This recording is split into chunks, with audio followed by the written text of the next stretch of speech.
and thank you for listening to Jollyville Radio. Michael Crosa here to say Happy Halloween! This episode is dedicated to our friends Abby and Alan at the Lunatics Radio Hour podcast. I'll be playing two skits that were actually written for their show, but one of which takes place here in the Jollyville universe. Real quick though, have you heard Hello Listener, You're on the Air?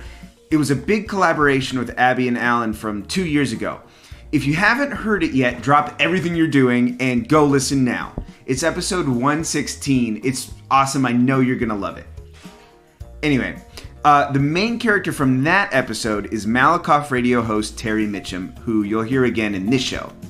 Then, I'm excited to share a song called Monster Monstera, which is available on Spotify, Apple Music, and just about anywhere else you stream music.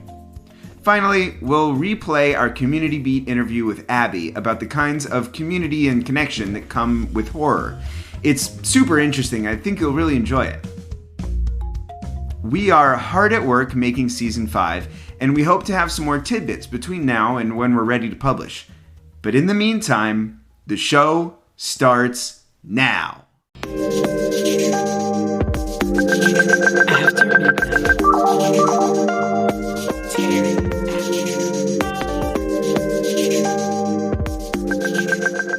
Welcome back, listeners. I'm Terry Mitcham in Malakoff, and you're listening to Terry After Midnight on 88.3 KOFF. We're taking callers to share real-life spooky stories.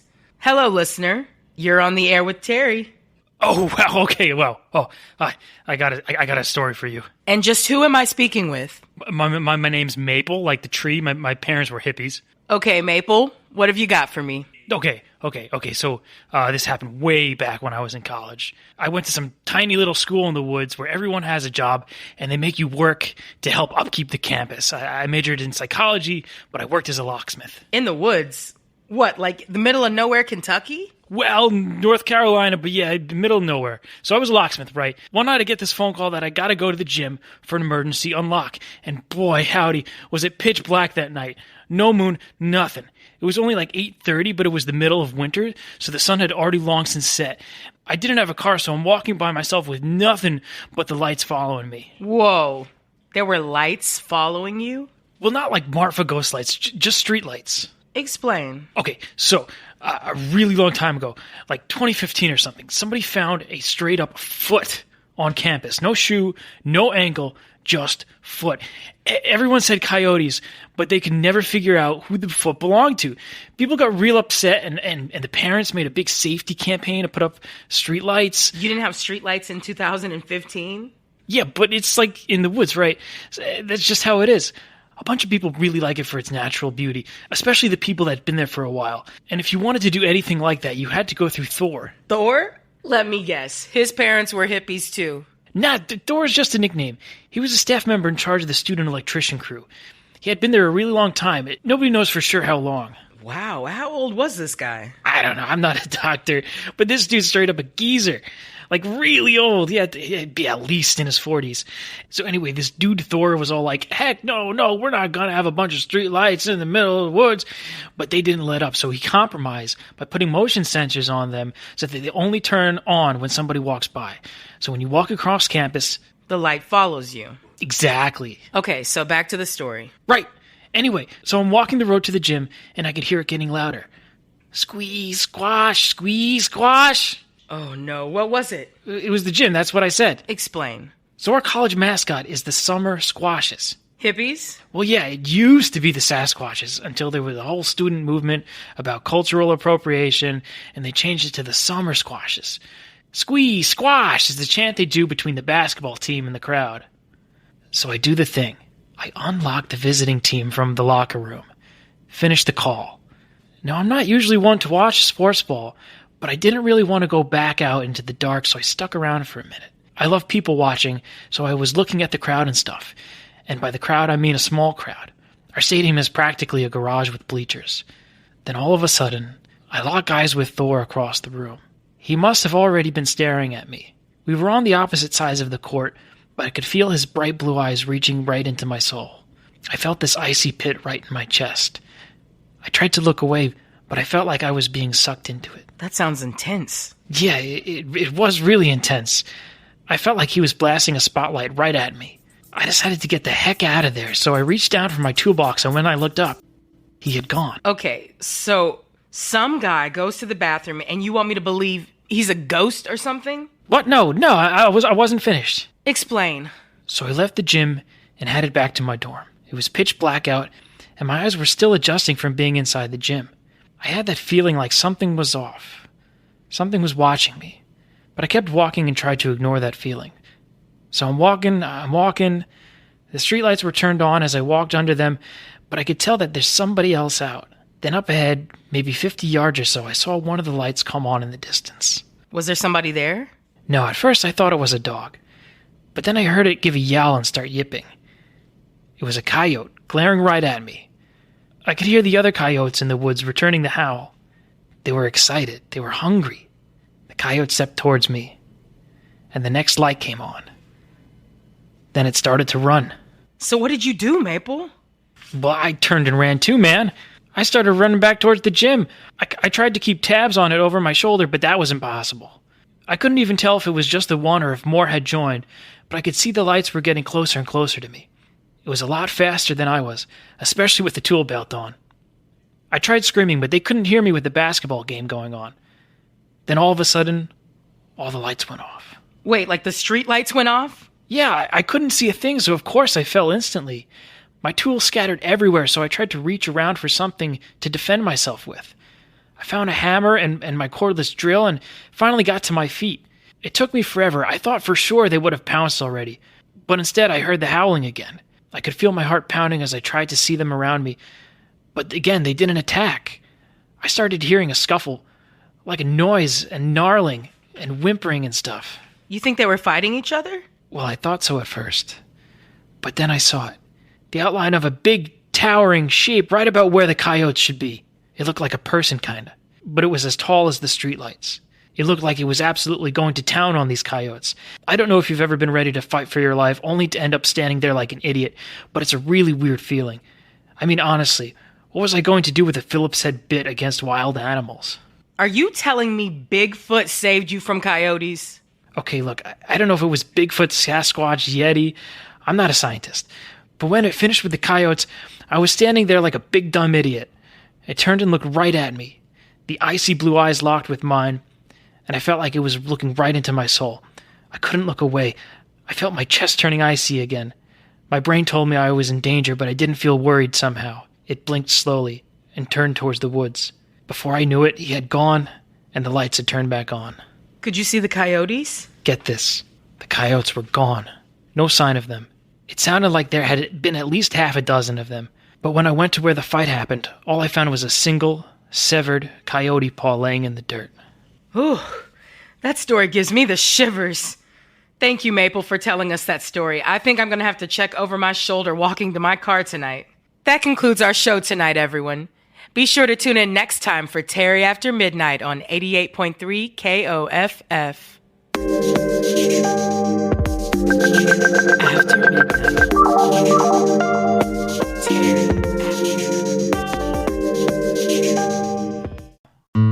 Now, just the other day, I was sitting at home minding my own business when I get a knock at the door.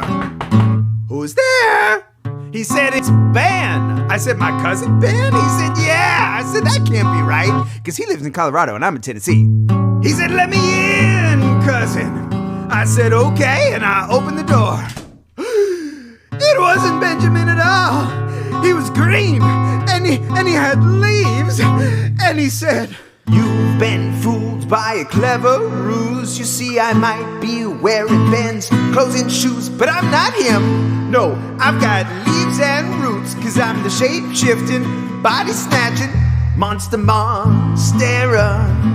I terrorize and scare you, and now I'm here to make ya a monstera like me. Yes, I'm the monster monstera. I terrorize and scare ya. Oh, I kill and chlorophyll your little grave with houseplants like me. Now Some of you might be out there thinking that this is a joke, that I'm being symbolic or hyperbolic, but no, this is vitriolic veritacity. I'm turning into a plant, and I've got roots and leaves coming out of me, and I've even got holes in my leaves, and I'm getting hungry, and I'm getting hungry for more plants, and people are turning into plants. I think it's time to go up to New York, and you want to know why? You might think that you're friends of mine, but take a really close look at your auxiliary line and your speakers and earbuds. They're actually vines. That's right, you're all propagants of mine. Oh, I'm coming to get you. I eat lunatics like you for breakfast. Monstera. Sunlight, oh, it all feeds. Monstera. I'm the Monstera. Monstera. Scare you. Monstera. I'm gonna come and get you, chlorophyll that grape. Without plants like me. Woo! Monstera. Monstera.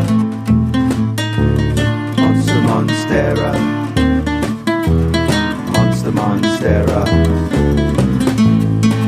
Monstera. You know, I'm the most invasive species in the world. Monstera. And I'm driving north on 81.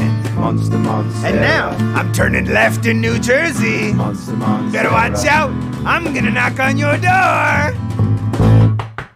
Who's there? It's the Monstera. Monstera. Terrorize and scare ya. Monstera. Oh, I came here to make ya Monstera. into a plant like me. Monstera. Monstera. Monstera. Monstera. Monstera. Monstera. Monstera. Monster Monstera. Monster Monstera. Monster Monstera. A monstera like me. This is Jollyville Community Beat with UncleASAR, turning the spotlight on good people doing great work in the real world. Joining us on the dark side of Purple Street Studio, Abby Brenker, creator of the Lunatics Project, producing creepy short films, horror-themed magazines, and the Lunatics Radio Hour podcast. Abby Brenker, good evening and Community Beat. Hello. That's my best Dracula. That was great. I loved it. I feel very welcome. All right. So of this list from way back in the day, who is your favorite horror movie actor? Vincent Price, Bela Lugosi, Peter Lorre, Lon Chaney, or Lon Chaney Jr.? Bela Lugosi. I think he's an icon, but that's a hard list. Okay. Those are heavyweights. My favorite is Vincent Price. Yeah. Okay. Now, if somebody wanted to, I guess, frighten themselves to death, all they need to do is turn on the news, right? That's true. So people are still drawn to horror movies and slasher movies and ghost stories. What's that all? What is that all about? That's interesting. That's a really good observation because, like one of my favorite things to point to is that during World War II, like the rise in the Universal Monster series, like that's when it happened. And there was more horror movies being made than ever before. And you can see like throughout history correlations, right, between interest in horror and, what you would call like difficult times or catastrophes or wars and things like that. So there is like a natural human response to use horror as a coping mechanism, as a distraction, as a way to release anxiety, stress, fear. Like a lot of researchers compare it to going on a roller coaster where you're nervous and you're scared, but you're also grounded, right? Because you're in a theater or you're home. And so you know that you're safe, but you get to, like when you're in a roller coaster, like hopefully you know that you're safe, you're buckled in, you're ready to go. When you know you're going to go on a ride. And so it's like a distraction and it produces dopamine in your brain. And it really kind of like taps into this like human feeling of excitement and adrenaline, but like in a controlled environment. Okay, so I don't like roller coasters. was a bad example. Or scary movies, right. But I get the whole dopamine part, producing some type of, euphoria or something behind it. So yeah, that's cool. I remember when Friday, what is it? Nightmare on Elm? Nightmare on Elm Street. And I was working at the theater, so I had to watch it. You know what I mean? I'm looking in the door every 5 seconds, and I would sleep with my light on for like 6 months after that. So my mom got upset because the utility bill was it was high. So yeah, that's great. When you do projects, are you working with different artists and creative types and people like that? Yeah, for sure. I mean, a great example is working with Jollyville, right? I think horror and, a lot of what we do isn't in my opinion, super scary. Some of it is funny. Some of it is more scary than other projects. But I think the most fun part of the project is getting to work with other artists. And Michael actually just did a story for us that's coming out soon. And when we were recording kind of the little blurb about it, we were like, yeah, and you can listen to Jollyville to hear them, which is the opposite of this podcast, but it's still really cool that we get to work together and do art and find, common ground. So, and that happens again and again. So it's been a really cool project to meet artists and collaborate and bring different perspectives to horror, So I was on your website last night, as a matter of fact, and I saw this sketch where somebody was knocking at your door. Mm-hmm. You finally let them in and a bunch of stuff going on. Tell us what goes into a little production like that. Oh, sure. So you're talking, I think, about Midnight Visitor, which is one of our most popular short films. Before COVID, we were primarily making short films and then really leaned into the podcast side of things during COVID. But short film is sort of the original part of the project. Alan, who's my romantic and creative partner, he is a sound mixer by profession and a cameraman, and I went to film school. I'm a writer, so it kind of was a natural fit. So there's a lot that goes into these things, but maybe not as much as you would expect, right? So we have to have a script, which either I write or somebody writes. There's pre-production, finding the props, finding the location, the actors, and then we film. The main thing that we really try to do is make projects like this as accessible as possible. So we do a lot of it ourselves. Nobody really, there's no barrier for entry. If anyone wants to learn about something, we're yeah, great, come, be part of it, be an actor, and so there's a quote, I don't know who said it, but there's kind of a quote from 2019, I think. And one of the big filmmakers of the time said, if you have a phone, there's no reason why you can't be making films with your friends. Or you can't be making art in some way if you want to. You don't need expensive equipment and cameras. You don't need to spend money to make a project. Write a script that doesn't have any budget. And that's what we do, because we don't have extra income to put towards, filming short films, but you really can work with what you've got. And so that's sort of been our mantra throughout it is don't let budget or anything else get in the way of kind of having a creative outlet. One thing too that I learned, I didn't really know before, but just with these films, there's so many horror film festivals. There's hundreds and hundreds and hundreds of them just in the US. And so there really is a huge resurgence in the past few years in horror, especially in female-led horror, female written and directed horror, horror that, really focuses on societal issues. All of that is becoming a lot more important and not just horror that is scary and campy, which certainly has its part of the genre. But I think there's a shift right now towards horror that is taking on issues, right? And using the extremeness of the genre to really drive points home. For example, iconically, Get Out, right? How crafty to use horror to show the horrors of racism. And so that's certainly been a huge shift and it's been refreshing to see even in the short film side of things and the no budget film side of things that people are taking on bigger topics. So you mentioned Get Out and social issues in horror and telling stories.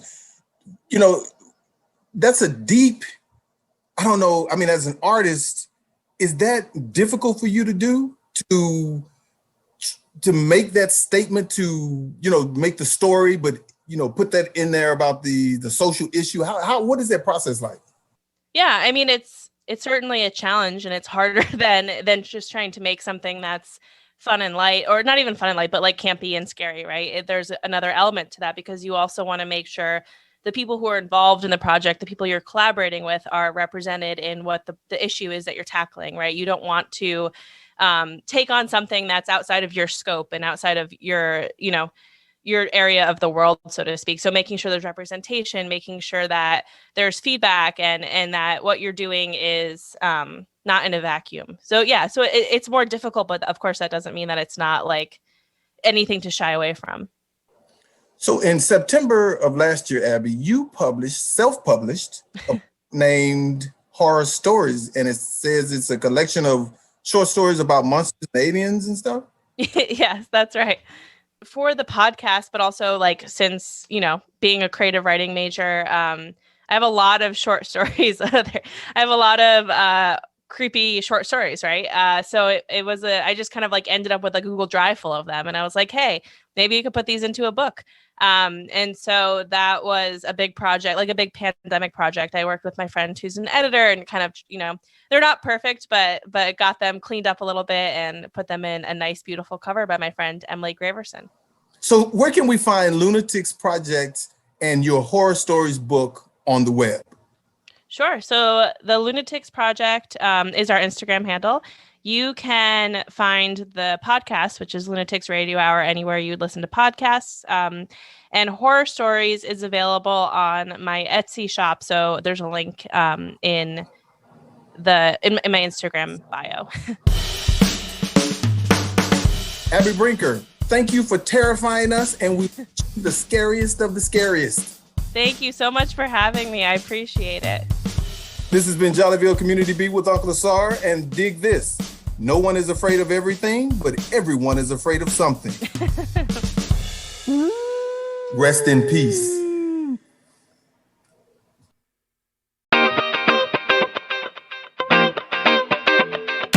And now, the credits for episode 4.05, Happy Jolloween. Squash, written by Michael Crosa.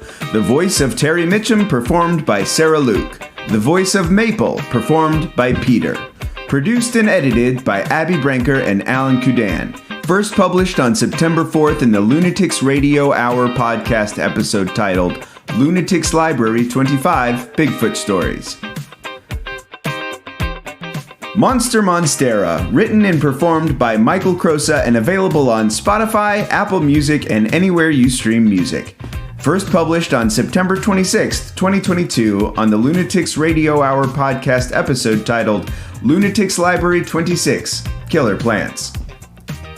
Community Beat with Abby Brenker. Interview conducted by UncleASAR Al-Kebulan and produced and edited by Michael Crosa.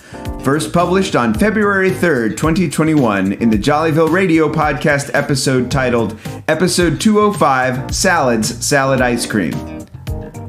To support Jollyville Radio, you can buy stickers and merch at jollyvilleradio.com. You can also follow us on Facebook and Instagram for free. Jollyville Radio and Lunatics Radio Hour are members of the Pizza Rice Podcasting Collaborative. This recording was made in accordance with social distancing and produced in Chattanooga, Tennessee. For KJVR in Jollyville, I'm Michael Crosa. We'll see you next time on Jollyville Radio.